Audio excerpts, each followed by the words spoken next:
Oh, hello, hello. We're just discussing, like the rest of Britain, The Apprentice, BBC One's fabulous show with the old cab driver. It ain't about you coming, piss my bloody money up the wall, Alan Sugar.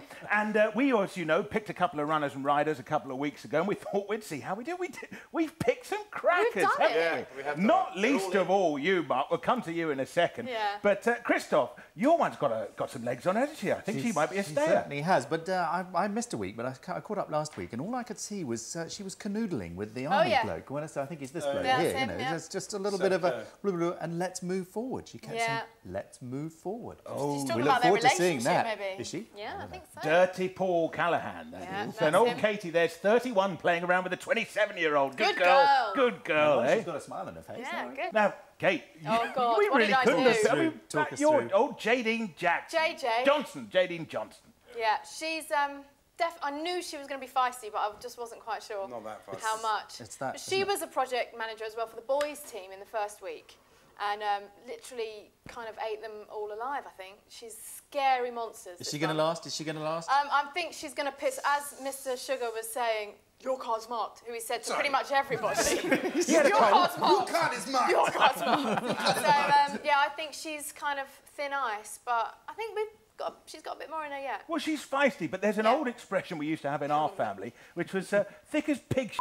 Yeah. Don't you think? Yeah, no, I do agree. I do agree. So she's blagging it somewhat. But... As is potentially, Mark, your big boy, old Trey Azam. Trey, I was appalled, actually, when I saw him. But the thing that amazed me about Trey, this brilliant ability of completely screwing things up and then just getting all up saying, oh, I'm working with bloody idiots and all the rest of it, walking away from it. So, old Abe... But he is good at that. Old Abe Lincoln, yeah, that's the one thing he is good at. Yeah, no, so I think, on balance, though, I think he's a complete tit. He is a tit, but I don't know, I think he's got potential. No, he can't have potential. If he was to win this... If he was to win this, it would just make more of a mockery than it is. The thing is, none of them are particularly brilliant, are they? The standard's no good. Well, we haven't seen his promised human beatbox, which he mentioned the other day. But he was also a project manager. All four of ours have actually been a project manager so far in this series. Naomi was very good the week before. Oh, I didn't see that. She was very weak. She let me down the other week, but with that great big tit of hers, you've got to say, stay another week, haven't you? The old cab driver knows what he's doing there. Yeah, he does. He really does. What about those we have lost? Of course, old Elton John was the first one out, wasn't he? He was terrible. He was very upset. And then we had the week with two. Ifty. That appalling old Ifty. And then Rory Lang, an old friend of yours, I think, Christoph Rory Lang, wasn't he? Thank you very much. Did we think that Jerry deserved to go? Yeah, can I make a point about Jerry? What? You never see Jerry and him in the same place at the same time. So he's had 2 shots at the title, he's blown it twice. Who's next to go? Kate.